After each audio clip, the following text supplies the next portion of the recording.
രാജാക്കാട് പന്നിയാർകുട്ടിയിൽ പട്ടാപ്പകൽ മോഷണം 8 ലക്ഷത്തോളം രൂപയാണ് മോഷണം പോയത്. പന്നിയാർകുട്ടി തെക്കേറ്റിൽ TM സജീവിന്റെ വീട്ടിൽ നിന്നുമാണ് മോഷണം നടന്നത്. 19-ാം തീയതി ബുധനാഴ്ച ഉച്ചയ്ക്ക് ശേഷം 2 മണിയോടെയാണ് മോഷണം നടക്കുന്നത്.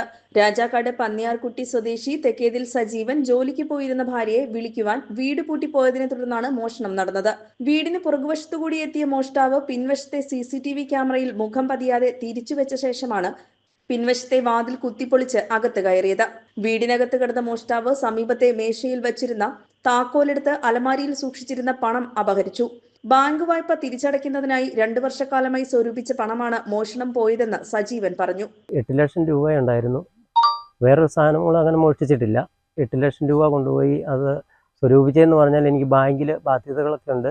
അപ്പോൾ അതിൻ്റെ പൈസ അടയ്ക്കുന്നതിനായിട്ട് ഞാൻ 2 വർഷമായിട്ട് സ്വരൂപിച്ച് വെച്ച പൈസയാണ്. മുളകും ഏലക്കയും മറ്റു സാധനങ്ങളും എല്ലാം വിറ്റുപെറുക്കി ഉണ്ടാക്കി വെച്ചിരുന്ന പൈസയാണ്. പിന്നെ കുടുംബത്തിന് പെർമനന്റ് തൊഴിലാളിയാണ്. അതിൻ്റെ പൈസകളും എല്ലാം കൂടെ സ്വരൂപിച്ച് വെച്ച പൈസയാണിത്. രാജാക്കാട് പോലീസ് കേസെടുത്ത് അന്വേഷണം ആരംഭിച്ചു. വിരലടയാള വിദഗ്ധരെത്തി തെളിവുകൾ ശേഖരിക്കുകയും ചെയ്തിരുന്നു. സമീപത്തെ CCTVകൾ പരിശോധിച്ചതിന്റെ അടിസ്ഥാനത്തിൽ പ്രതിയെന്ന് സംശയിക്കുന്ന ആളെ രാജാക്കാട് പോലീസ് കസ്റ്റഡിയിലെടുത്തെങ്കിലും ചോദ്യം ചെയ്തതിനു ശേഷം വിട്ടയച്ചു. സംഭവത്തിൽ അന്വേഷണം പുരോഗമിക്കുകയാണ്.